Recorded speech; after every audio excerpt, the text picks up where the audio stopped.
Hey guys, tonight we slip into a world with no phones, no texting, and absolutely no dating apps. That's right. You're not swiping right. You're nervously adjusting your tunic while trying to make eye contact across a dusty village square. Welcome to ancient love, where even saying hi could take weeks of effort and social strategy. And spoiler alert, if you're hoping to ghost someone, well, good luck doing that in a town with only 300 people. So, before you get comfortable, take a moment to like the video and subscribe, but only if you genuinely enjoy what I do here. Drop your location and local time in the comments too. I love seeing where and when you're listening from. Now dim the lights, maybe turn on a fan for that soft background hum, and let's ease into tonight's journey together. You trudge across a crowded bazaar in ancient Mesopotamia, the scent of baked dates and spiced wine curling through the air. You're not here for groceries. You've been hoping to accidentally cross paths with the baker's daughter. She always arrives with her father in the late morning, and if you time it just right, you might catch a glimpse or even exchange a glance. That's what passes for flirting in your world. You've polished your sandals and straightened your woven belt. Now comes the hard part, waiting. In ancient societies, the first glance was everything. There was no DM to slide into, no voice memo to send. Instead, lovers relied on proximity. Markets, temples, festivals, or family gatherings were the stage, and the performance had to be subtle. A lingering glance, a half smile, or even walking slightly closer than was considered proper, could send a message loud and clear. Or, well, as loud and clear as a world without emojis could get. But here's the thing, you couldn't be obvious. In most societies, especially the more conservative ones, women were expected to be modest and reserved, and men had to be cautious about making any move that seemed inappropriate. One wrong step, and you could end up publicly shamed, or worse, married to someone's cousin by mistake. And don't forget, this is a time when touching someone's elbow could be considered intimate, risky stuff. Historians still argue whether this dance of subtlety made love stronger or simply more frustrating. Some say the slow pace and high stakes made every glance more meaningful. Others believe that the pressure led to secret affairs, early marriages, and a lot of misread signals.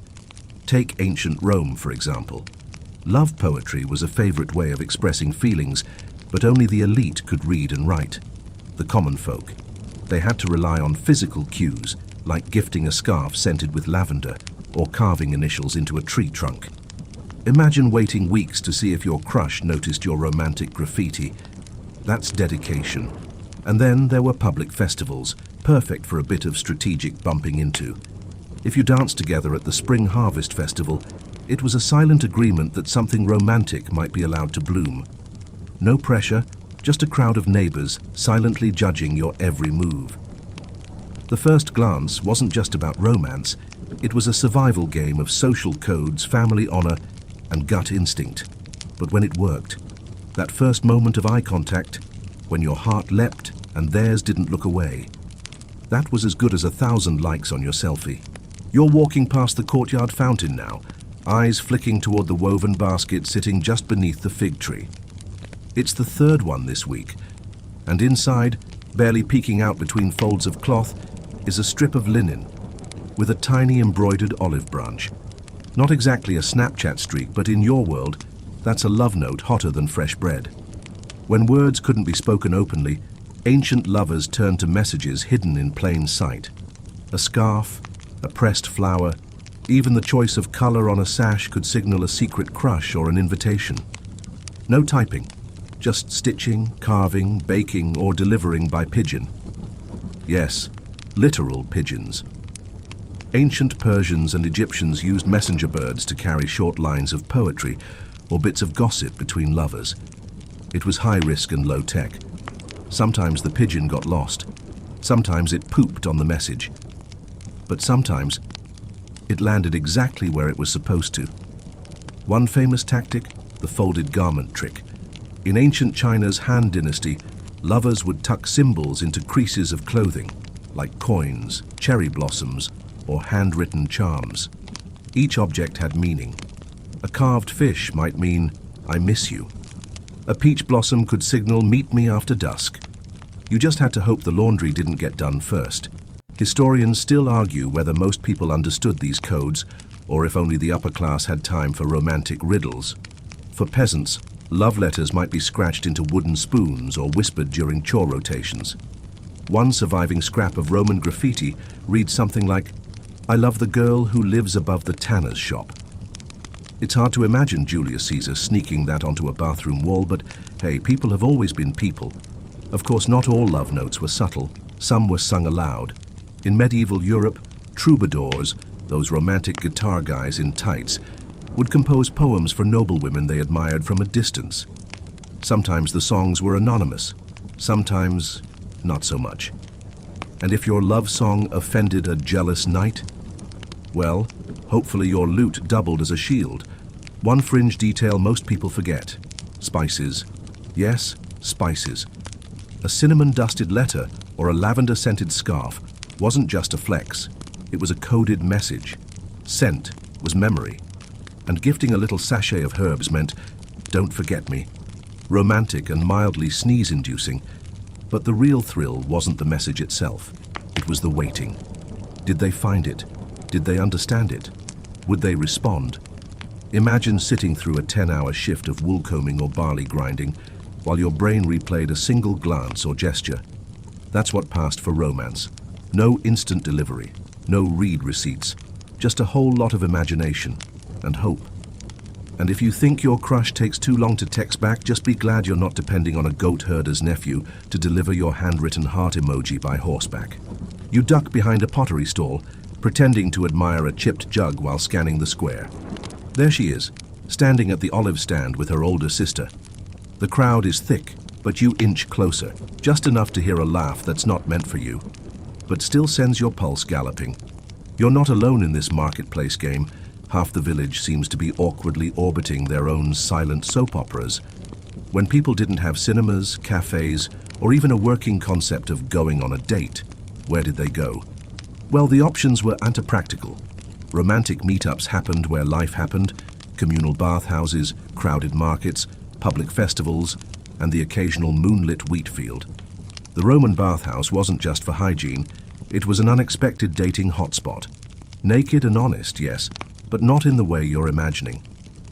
The bathhouse was where people of all classes mingled, exchanged gossip, and occasionally flirted behind rising steam.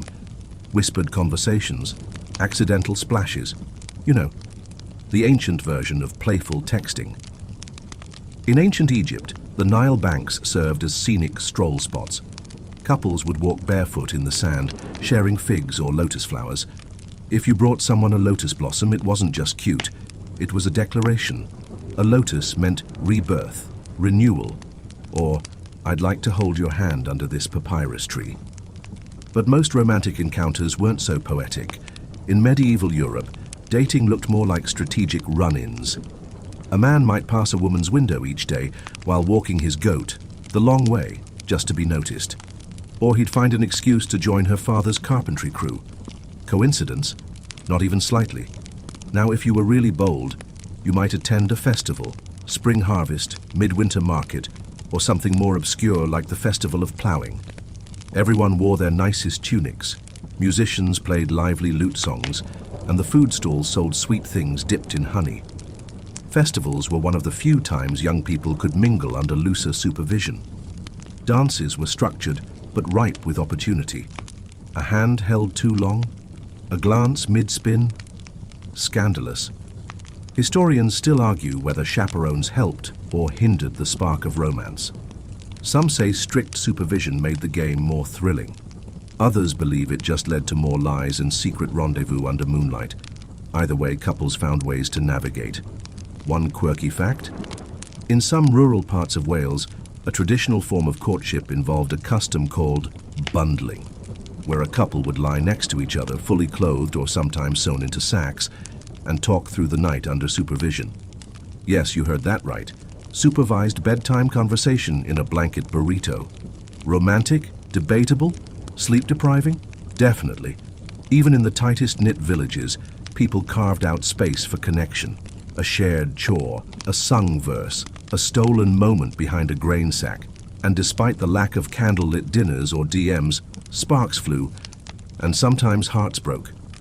So the next time you stress over where to go on a date, remember, once upon a time, all you had was a muddy road, a borrowed sheep, and a whole lot of hopeful glances. You're sitting now, on a lumpy stone wall that smells faintly of goat, but you don't care. She's next to you, not too close because propriety, but close enough that her linen sleeve brushes yours every time she shifts. A shared silence hangs in the air, interrupted only by a distant flute and the faint crackle of someone roasting chestnuts nearby. No selfies, no playlist, just this moment. Surprisingly romantic, actually.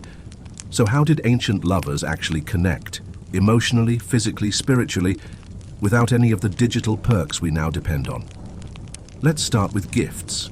Courtship, across cultures, meant bringing offerings that proved more than just affection. In the Aztec world, a young man might offer beautifully woven cloth to a girl's family, displaying his skill and sincerity. In medieval France, nobles would send jeweled trinkets or locks of hair. And among poorer folks, a handmade comb, a small charm, or even a nicely plucked chicken might do the trick. Not sexy, but hey, protein's important. Flirting wasn't loud or flashy, it lived in tone, timing, and clever wordplay. In Japan's Heian era, love poems written on delicately perfumed paper were passed secretly between aristocrats. The right metaphor could melt a heart, the wrong one. Total social death. You might spend hours choosing between "your smile is like the moonlight on moss" versus "like a crane wading through rice water." Yes, courtship was high-stakes haiku. Even body language played a huge role. In a world without texting or Tinder bios, every glance, every lean, every accidental shoulder bump spoke volumes. In Renaissance Italy, women were coached on the art of the gaze, that is, locking eyes just long enough to suggest interest, but short enough to keep the gossips guessing. Historians still argue whether these subtle interactions empowered women or just restricted them to coded performance. Either way, the rules were written in lace and whispers. In some societies, women could send messages through fans, embroidery patterns, or even how they arranged their hair. And then there were the nighttime meetups, not always romantic in our modern sense, sometimes just two people stealing a conversation before curfew, but often thrilling. If you heard 3 pebbles tapped on your shutter after dark, that was your cue. No swiping required. One fringe tradition, love tokens buried for luck. In parts of Eastern Europe, young women would place objects given by a suitor under their pillow, or even beneath the threshold of the house, hoping to bind the bond. A bit creepy. Very devoted. What these quiet, candlelit courtships lacked in speed, they made up for in intention. Love wasn't a tap or a swipe. It was a process, full of mystery, missteps, and makeshift poetry. And somehow, it still worked. Marriages happened, hearts fluttered, songs were written, and even centuries later, the longing lingers. You rise from the wall now, the night deepens. Somewhere, a rooster crows early. She glances at you, smiles, and walks back toward her family's stall. No promises, no calendar invites, just a moment shared and maybe another tomorrow. And now, as your eyes grow heavier, you let the candlelight flicker softly in your mind. The echo of flute music fades, and the clatter of market stalls melts into a hush. You picture 2 lovers under a starlit sky, speaking not with words, but with glances, slow, deliberate, hopeful.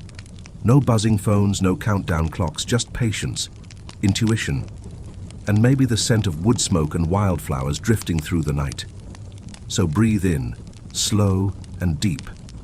Let go of today's noise. The world has always been full of quiet little love stories, written not in texts but in footsteps, fabric, and the soft pause before a touch. You're safe, you're still, and you're not alone.